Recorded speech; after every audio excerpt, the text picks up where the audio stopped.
My name is Lisa. I am 34 years old. I am married. My husband's name is Raymond. He is 38 years old. Raymond is a wonderful husband. He is kind, smart, and funny. We have been married for 3 years now. Every day with him feels like a gift. We both work hard every day. After work, we love to spend time together. We share everything. Raymond and I have big plans for our future. We often talk about having a baby. We want to start a family very soon. I often dream about a small baby in our home. I feel very safe in my life. I trust my husband completely. I believe he loves me more than anything in the world. Raymond shows me his love every day. Our marriage feels very strong. I think this happiness will last forever. I did not know that my world was about to change. One evening, my husband Raymond went to take a shower. Suddenly, Raymond's phone lit up. A new message came. It was from Stella. Stella was my husband's ex-girlfriend. I knew about her, of course, but I never thought about her. She was part of his past. But this was strange. Why was Stella texting Raymond so late? I picked up his phone. I knew it was wrong to look at his messages, but I could not stop myself. I opened her message. It said something about a doctor visit and then the baby. I froze. My heart beat fast. This did not make sense. We were planning to have a baby. What baby was Stella talking about? I scrolled up, looking for more messages from her. There were many. I saw texts about how she felt sick and about how she was scared of being a mother alone. Her pregnancy. Her baby. My body felt cold. My husband was somehow connected to Stella and her baby. This strange message changed everything in 1 second. I felt lost. A few minutes later, Raymond came out of the shower. I asked Raymond to sit down. My hands were shaking. I asked him about Stella and the baby. My heart was beating very fast. At first, Raymond did not look at me. He tried to talk about other things. He said, "Lisa, please, let's talk later." But I could not wait. I needed to know the truth. I asked him again, "Raymond, tell me about Stella and the baby." He stopped talking.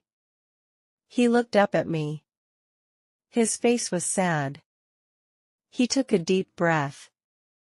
Then he began to speak. He said he made a big mistake. He said he was very sorry. He told me he met Stella a few months ago. He said it was only one time. He said the affair was over now. He told me he had ended it. Then he said the words that broke my world. He said Stella was pregnant. He said the baby was his. My heart broke. I could not breathe. Tears filled my eyes. My whole world fell apart. I looked at Raymond, my husband, the man I loved, the man I trusted. Now he had told me this hard truth. I felt hurt.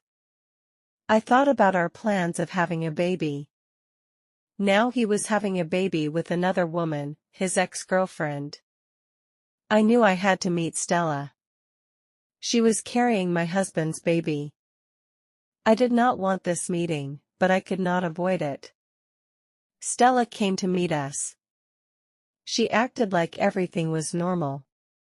She spoke about the baby and future plans. I felt angry, but I did not want to show her how much I was hurting, so I stayed calm. Raymond was there too.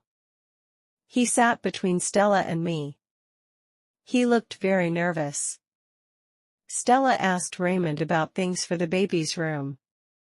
Raymond answered her questions. It was hard to sit and watch them plan for their baby. I wanted to scream, but I said nothing. Life at home was now very different.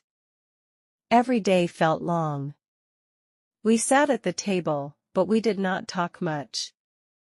Raymond tried to be sweet to me, but I could not forget what he had done. Then the phone would ring. Sometimes it was Stella.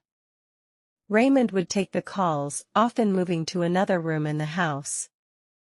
I could not sleep well. We had to meet Stella again. It was not a choice.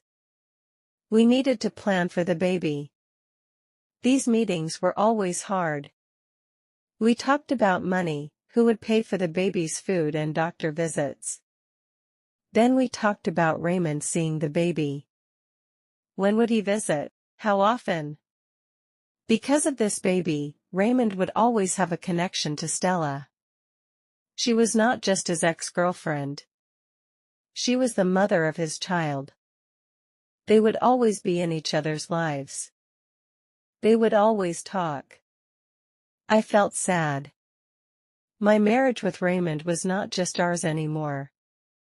It was now tied to Stella and her baby. Raymond looked tired and worried. I knew he tried to do right, but I also knew his choices had changed our life forever. One evening, Raymond was looking at his phone. His face became serious. He looked at me, then looked away quickly. He told me that Stella was not feeling well. She had some pain. She had gone to the hospital. My heart felt heavy. I did not know what to say or how to react. I just sat there, listening to him. Raymond then said he had to go to her. He did not ask for my permission. He did not ask me if I wanted to come or if I was okay. He just stated his decision. He stood up quickly from the sofa. He put on his coat without looking at me. Then he opened the door and left. I was left alone.